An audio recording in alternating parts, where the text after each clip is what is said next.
Hello, this is Diksha Namdev. Welcome to initiation classes. आज इस video में हम क्लास 10 मैथमेटिक्स के एक्सरसाइज 1.2 के लास्ट क्वेश्चंस देखेंगे 6 and 7। Question number first, second, third, fourth and fifth का सॉल्यूशन मैं ऑलरेडी आप लोगों को प्रोवाइड कर चुकी हूँ। यदि आपने वो वीडियोस नहीं देखे तो उन्हें भी देख लें। चलिए हम स्टार्ट करते हैं। Question number 6। क्वेश्चन है explain why 7 into 11 into 13 plus 13 and 7 into 6 into 5 into 4 into 3 into 2 into 1 plus 5 are composite numbers। यानी कि हमें यहाँ पे ये प्रूव करना है ये जो दो नंबर्स हमारे पास लिखे हुए हैं ये दोनों भाज्य संख्याएं हैं, ये हमें बताना है। चलिए हम देखते हैं इसे कैसे सॉल्व करना है। तो सबसे पहले आप लोग ये समझ लीजिए प्राइम नंबर क्या होते हैं और कंपोजिट नंबर्स क्या होते हैं।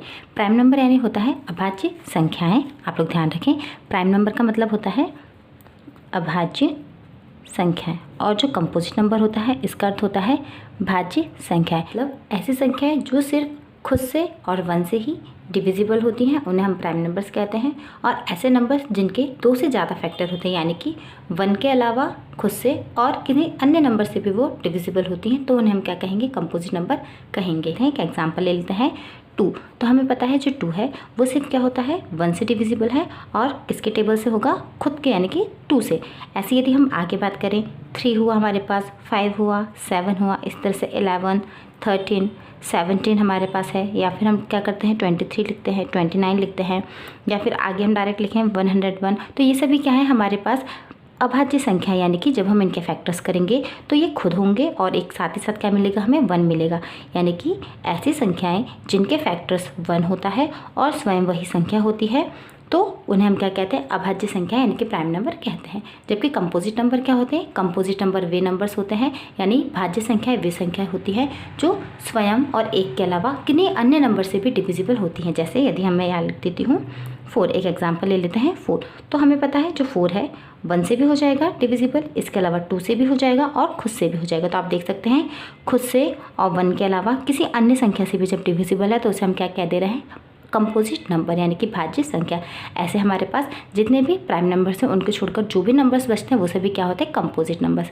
अब हमसे यहाँ पे क्वेश्चन में क्या पूछा गया है, क्वेश्चन नंबर 6 में हमसे कहा गया है कि जो हमारे पास यहाँ पे नंबर्स लिखे हुए हैं, क्या क्या नंबर्स लिखे हैं आप लोग यहाँ पे देख लें। 7 into 11 into 13 plus 13 and 7 into 6 into 5 into 4 into 3 into 2 into 1 plus 5 are composite number. मतलब हमें ये प्रूफ करना है यहाँ पे कि ये जो नंबर्स हैं ये क्या है, भाज्य संख्या है। मतलब ये खुद से और 1 के अलावा किन्हीं अन्य नंबर से भी डिविजिबल होंगी। चलिए अब हम इसको सॉल्व कर लेते हैं। यहाँ पे मैंने नंबर्स लिख लिए हैं, इन नंबर्स को पहले हम इजी कर लेते हैं थोड़ा। जैसे फर्स्ट नंबर हमारे पास है यहाँ पे 7 इंटू 13 इंटू 11 प्लस 13। हम यहाँ से 13 कॉमन निकाल सकते हैं। आप लोग देख सकते हैं यहाँ पे प्लस लगा हुआ हमारे पास साइन, तो एक यहाँ पे हमारे पास पार्ट हो गया और सेकंड पार्ट ये। तो यहाँ से हमें क्या कॉमन मिल रहा है 13। हम 13 को कॉमन निकाल लेते हैं तो यहाँ क्या बच जाएगा 7 इंटू 13 बाहर निकल चुका है तो यहाँ क्या बच गया 11 प्लस 13 बाहर निकल चुका है तो यहाँ पे हमारे पास क्या बच जाएगा 1। इस तरह से हमने क्या कर लिया है, इसको इसी कर लिया। अब हम इसको सॉल्व कर लेते हैं। 7 इंटू 11 जब हम करेंगे तो हमारे पास आ जाएगा 77 प्लस 1। आगे सॉल्व कर लेते हैं तो 13 इंटू हमारे पास क्या हो गया 77 प्लस 1 करेंगे तो 78। अब आप देख सकते हैं यहाँ पे जो 13 है, 13 क्या है, एक प्राइम नंबर है। यानी कि जो 13 है वो एक अभाज्य संख्या है, वो सिर्फ खुद से और एक से ही भाग जाता है उसमें, यानी खुद से और एक से ही डिविजिबल है। लेकिन जो 78 है इसके और भी फैक्टर्स हो सकते हैं। इसका मतलब ये हुआ कि ये जो हमारे पास नंबर लिखा हुआ है ये क्या है, कंपोजिट नंबर है। क्यों? क्योंकि इसके जब हम फैक्टर्स निकाल रहे हैं, गुणनखंड निकाल रहे हैं, तो एक को छोड़कर अन्य 2 गुणनखंड भी हमें यहाँ पे मिल रहे हैं। तो इस तरह से आप लोग इसको समझ सकते हैं। अब हम आगे जो नेक्स्ट डिजिट है उसको भी ले लेते हैं। यहाँ पे लिखा है 7 into 6 into 5 into 4 into 3 into 2 into 1 plus 5। यहाँ से भी हम सेम ऐसे ही करेंगे, इसको इसी कर लेंगे। सबसे पहले हम क्वेश्चन को एज इट इज सेम लिख लेते हैं। 7 into 6 into 5 into 4 into 3 into 2 into 1 और प्लस में हमारे पास यहाँ पे क्या है 5। तो यहाँ से हम क्या कॉमन निकाल सकते हैं, 5 को कॉमन निकाल सकते हैं। हम यहाँ 5 को निकालने के बाद इस तरह से बाकी बचे हुए नंबर्स को हम एज इट इज सेम लिख देंगे। अब हम इसको आगे सॉल्व कर लेते हैं। 5 यहाँ जब हम सॉल्व करेंगे 7 6 से हमारे पास आ जाएगा 42। मल्टीप्लाई में हम बस 4 3 12, 12 2 हमारे पास हो जाएगा 24, 24 1 24, प्लस में भी हम पास 1 है। हम इसको आगे सॉल्व कर लेते हैं। 42 एंड 24 का हम मल्टीप्लाई कर लेंगे। मल्टीप्लाई करने पर हमारे पास यहाँ पे आंसर आ जाएगा 5 एज इट इज लिख देते हैं। जब हम मल्टीप्लाई करेंगे तो आंसर आ जाएगा 1 प्लस में हमारे पास क्या है 1। इसको हम प्लस करेंगे तो हमारे पास यहाँ पे हो जाएगा 5। आप लोग यहाँ पे अच्छी तरह से देख लें 5 और 109। अब आप लोग यहाँ देख सकते हैं जब हम इसके फैक्टर करेंगे तो क्या हो रहा है हमारे पास 5 इंटू में है, यानी जो 5 है ये तो क्या है हमारे पास एक प्राइम नंबर है, लेकिन जो ये क्या हो जाएगा इसके फैक्टर्स हो सकते हैं। तो इस तरह से हम क्या लिख देंगे कि ये जो हमारे पास नंबर है ये भी क्या है एक कंपोजिट नंबर है, यानी कि एक भाज्य संख्या है, क्योंकि एक के अलावा इसके और भी फैक्टर्स हो रहे हैं। आप लोग यहाँ पे देख सकते हैं हमने कैसे सॉल्व किया है। सबसे पहले जो भी हमारे पास नंबर लिखे हुए थे उन नंबर को हमने इजी फॉर्म में कर लिया है, कॉमन निकाल के। यहाँ से 13 कॉमन निकाला था, इसमें से हमने 5 कॉमन निकाला था और फिर उनको इजी करके लिख दिया है यहाँ पे इस तरह से।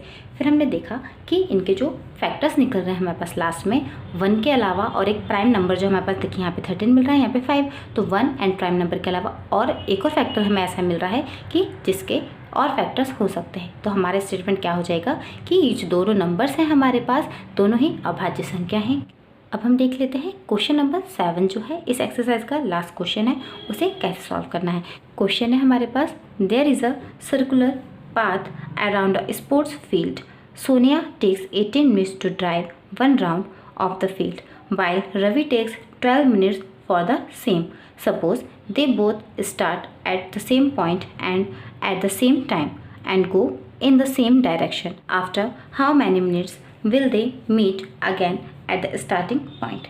मतलब क्वेश्चन में हमसे ये कहा गया है कि दो कोई बच्चे हैं खेल के मैदान में, जो कि कैसा है वृत्ताकार पथ है, यानी कि सर्कुलर पार्ट है उसका, उसमें क्या कर रहे हैं चक्कर लगाते हैं। तो सोनिया कितना टाइम लेती है 18 मिनट्स लेती है, जबकि जो रवि है वो राउंड लगाने में कितना टाइम लेता है 12 मिनट लेता है। तो हमें ये बताना है कि वो दोनों जब एक साथ एक ही समय में एक ही डायरेक्शन में चलना स्टार्ट करते हैं तो वो पुनः यानी कि डबल से सेम जहाँ से उन्होंने स्टार्ट किया है उस स्टार्टिंग पॉइंट पर कब मिलेंगे, ये हमें निकालना है। तो चलिए देखते हैं इस क्वेश्चन को हमें कैसे सॉल्व करना है। तो सबसे पहले हम यहाँ पर इस तरह से क्वेश्चन में जो भी इन्फॉर्मेशन दी हुई है उसे लिख लेंगे। गिवन है हमें कि सोनिया कितना टाइम लेती है 18 मिनट्स लेती है, और जबकि जो रवि है वो कितना टाइम लेता है 12 मिनट्स लेता है। अब ये दोनों एक ही स्थान पर कितने मिनट बाद मिलेंगे यह हमें निकालना है। तो इसके लिए हम क्या करेंगे, इन दोनों नंबर्स का 18 का और 12 का एलसीएम निकाल लेंगे। जो भी एलसीएम आएगा वही हमारा सही आंसर हो जाएगा, क्योंकि हमें यहाँ पे ये देखना है कि वो दोनों एक ही स्थान पर कितने मिनट के बाद मिलेंगे। चलिए तो हम इनका एलसीएम निकाल लेते हैं। एलसीएम निकालने के लिए आप लोग कोई भी मेथड यूज़ कर सकते हैं। मैंने एलसीएम और एचसीएफ निकालने के ऑल मेथड्स एक ही वीडियो में आप लोगों को ऑलरेडी प्रोवाइड कर दिया है। यदि आपने वो वीडियो नहीं देखा है तो उसे भी जरूर देख लें, उसकी लिंक आपको डिस्क्रिप्शन में मिल जाएगी। साथ ही साथ एक्सरसाइज 1.2 के जो क्वेश्चंस हैं वो भी आप लोगों को पार्ट वाइज मिल जाएंगे। चलिए अब हम 18 और 12 का एलसीएम निकाल लेते हैं। तो यहाँ पे मैं प्राइम फैक्टराइजेशन मेथड यूज़ कर रही हूँ। 18 के जब हम फैक्टर्स निकालेंगे तो हमारे पास इस तरह से आप लोग रफ में फैक्टर्स निकाल सकते हैं। 18 लिख लें, 2 9 से हमारे पास हो जाएगा 18, फिर 3 3 से 9 एंड 3 1 3 इस तरह से। और जब हम 12 के फैक्टर्स निकालेंगे तो 12 के फैक्टर हमारे पास क्या हो जाएंगे 2 2 6 12, 2 3 6 एंड 3 1 3 इस तरह से यहाँ पे। तो 18 के और 12 के जो फैक्टर्स आए हैं उन्हें हम लिख लेते हैं। अब हम यहाँ से क्या करेंगे एलसीएम निकाल देंगे। तो एलसीएम के लिए हम क्या करते हैं, जो भी हमारे पास कॉमन नंबर आता है उसको हम क्या करते हैं सिर्फ एक ही बार लिखते हैं। तो इस तरह से LCM of 18 and 12 equal to क्या हो जाएगा, जो भी कॉमन मल्टीपल्स है उनको हमें एक ही बार लिखना है और जो भी बचे हुए नंबर से फिर हमें उन्हें लिख देना है। अब हम सभी को सॉल्व कर देते हैं। तो यहाँ पे हमारे पास क्या हो जाएगा 2 3 6 एंड ये भी हो जाएगा 2 3 6, तो 6 6 36, यानी 36 मिनट्स क्या हो गया हमारे पास आंसर। यदि आप लोग इस तरह से अलग अलग करके कॉमन निकाल के ना करना चाहें तो आप लोग क्या कर सकते हैं, एलसीएम निकालने के लिए दूसरी मेथड भी यूज़ कर सकते हैं। आप लोग इस तरह से एक साथ में कॉमन निकाल लें 18 एंड 12। तो आप लोगों को इस तरह से अलग से कॉमन नहीं निकालना पड़ेगा। क्या कर सकते हैं आप 2 9 18, 2 6 12, 2 3 6 9 एज इट इज सेम रहेगा, 3 3 9, 3 1 3 और यहाँ पे भी 3 1 3 इस तरह से। अब आप लोग देख सकते हैं जब आप इनको लिखेंगे तो क्या हो जाएगा 2 इंटू 2 इंटू 3 इंटू 3। जब आप इसे सॉल्व करेंगे तो भी 2 2 4, 4 3 हमारे पास हो जाएगा 12 और 12 3 कितना होता है 36। तो यहाँ से भी हमारे पास आंसर कितना आ जाएगा 36 मिनट्स। आपको जो भी मेथड इजी लगती है आप लोग उस मेथड का यूज़ करके इनका एलसीएम निकाल सकते हैं। तो इस तरह से हमारे पास यहाँ पे आंसर क्या हो जाएगा, हमसे पूछा गया था कि रवि और जो सोनिया है वो एक ही स्थान पर कितने मिनट के बाद मिलेंगे। तो हमारा आंसर होगा 36 मिनट्स के बाद, यानी कि they will meet after 36 minutes.